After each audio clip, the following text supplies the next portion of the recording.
Սուտասանին մնացել է շատ քիչ ժամանակ, որ մենք արձանագրենք իր պարտությունը։ Այդ պարտությունը իր արձանագրելու համար մենք երկու կարևոր հանգամանք ունենք, որը պետք է իրականանա։ Առաջի հանգամանքը դա է, որ բոլորս մի մարդու պես գնանք ընտրությունների,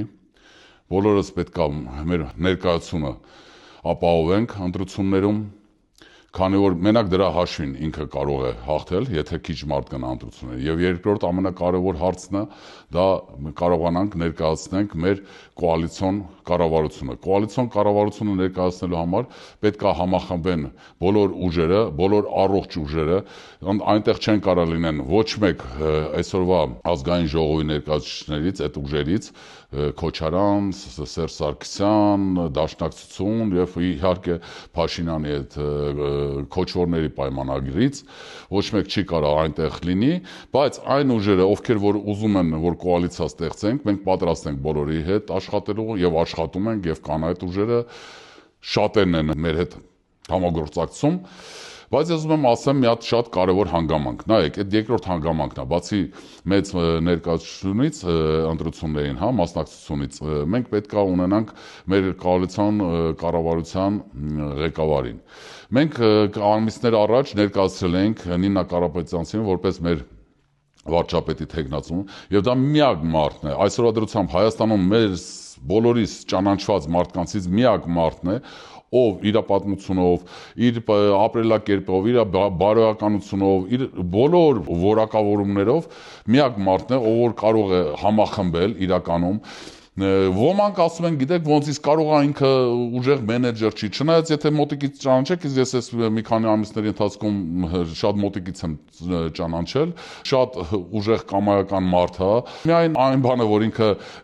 իր հանգիստ գործը թողեց եւ անցավ այս ծանր իրավիճակի մեջ, այդ քաղաքականության անցուդարձի այդ բանի մեջ, մենակ դա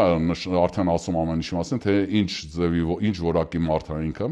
եւ մենակ իր շուրջը հնարավոր համախմբել այդ լայն կոալիցիան։ Բոլորը պետք է հասկանան, որ ինքը չտեսնված բարձր որակի ղեկավար է, ով որ կարողանում է իր կողքը հավաքել մարդկանց, ով վստահություն է առաջացնում մարդկանց մոտ, եւ դա մեր ամենակարևոր գրավականն ալնելու, որով մենք կարողանալու ենք հաղթենք Նիկոլ Փաշինյանին։ Բոլոր այն ուժերը, ովքեր որ ասում են, որ պետք է եսիմ հետո որոշել, նախ եւ առաջ ժամանակ չկա հետոյի համար, դա էլ ասեմ հենց սկզբանից։ Այսօրվա դրությամբ, եթե մեկը կարողանա ինձ ներկայացնի մի հատ տեխնացու, որը որ թեկուզ նման կամ մոտիկ լինի Նինա Կարապետյանցին, ասեմ հա, եկեք քննարկենք, բայց չկա, իրականում դաշտում չկա, գոյություն չունի։ Կան մի քանի հատ տեխնացուներ ինքնակոչված, որ կոչել են, որ իրանք տեխնացուներ են, նախ եւ առաջ մանկապարտեզի տեխնացուներ են, ընդհանրապես լուրջ դրանց ընդունելը, որոնք կան, որ կարելի է մաքսիմում, ասենք ինչ որ օրինակ արդարադատության մինիստրը նշանակել այդ երեխային, երիտասարդին, սենց ասեմ, լավ երեխա չասեմ, չնայած իմ համար երեխայի իմ երեխուց թայ է, բայց ամեն դեպքում կան, որոնք ինքնակոչել են իրանց որպես տեխնացուներ, ես էլ եմ ասում, այդ խաղեր են, այդ խաղերը, եթե լուրջ ուժեր եք, առողջ ուժեր եք, եկեք խոսանք, ձեզ էլ ներկայացնենք այդ կառավարությանը։ Եթե չէ, հետո չասեք, որ մենք Սերժի հետ չենք, Նիկոլի հետ չենք, սաղիթ հանելու եմ ջրի երես։ Այդ ձեզ զգուշացնում եմ, Նիկոլենց հետ, Սերժենց հետ, Քոչարյանցենց հետ իրար հետ պատասխան եք տալու, քանի որ հաղում եք իրանց խաղերը։ Լավ իմացեք բոլորը, միակ այսօր հնարավոր եւ միակ ուժեղ տեխնացուն դա Նինա Կարապետյանցն է, եւ իր շուրջ մենք կարողանալու ենք այդ կոալիցիան ստեղծենք եւ հաղթենք Նիկոլին։